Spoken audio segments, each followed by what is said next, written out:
साथ संग जी बड़े प्यार से बोली जी धन निरंकारी। दास वीरेंद्र मौजी नया यूट्यूब चैनल निरंकारी सुर के माध्यम से रउआ लोग इनके पास एक भजन भेजे जात बा।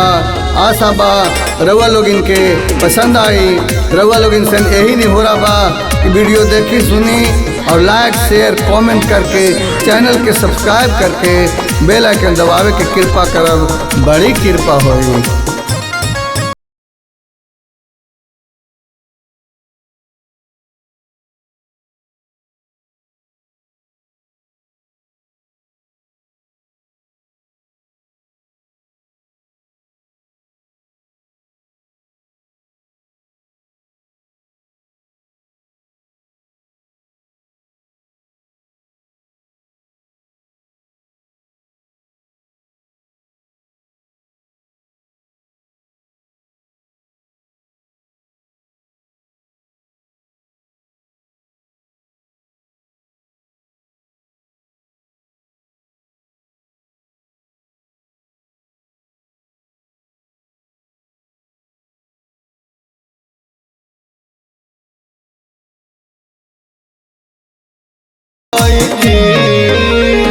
आई निरंकारी मिशन में देख ली भगवान के, आई निरंकारी मिशन में देख ली भगवान के। का पता कब दुनिया छोड़ के जाए के पड़ी, काहे करत बानी भक्ति के लिए बुढ़ापा के इंतजार।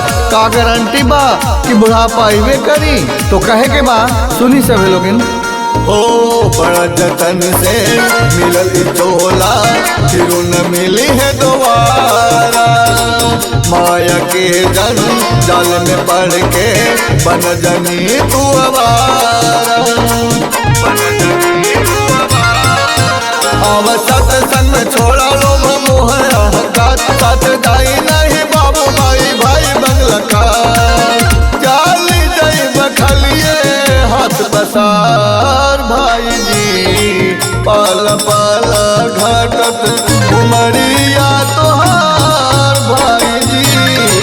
कौन हार भाई जी सुना हमार भाई जी। अपन मानव जन्म करला उधार भाई जी।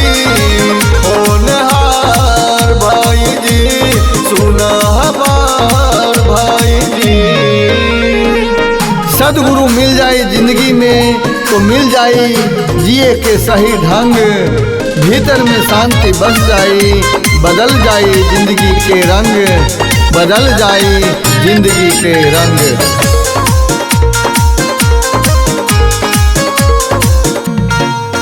हो हर एक युग में फिर पैगंबर आई के कैले सारा। गर्भ में जो करार कैला ओह से हो जा छुटकारा। मासूदी साजी के रूप आईनी सतगुरु साकार, दोनों तलियों के पीछे क्षण में दिखावे निरंकार। दूर होई मन के अंधकार भाई जी, पाल पाल घाटत उमरिया तोहार भाई जी। कौन हार भाई जी सुना हमार भाई जी। अपन मानव जन्म करला उधार भाई जी। कौन हार भाई जी सुना हमार भाई जी।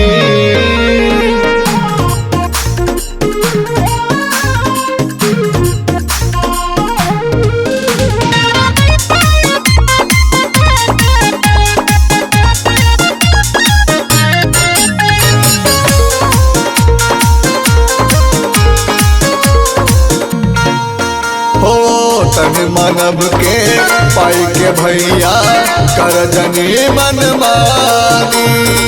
कहाँ से अहिला जाए के कहवा अपना मूल पहचानी।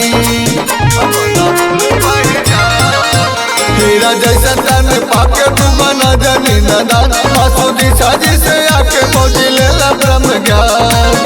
हो जाई जीवन उजियार भाई जी, पाल पाल घाटत बात उमर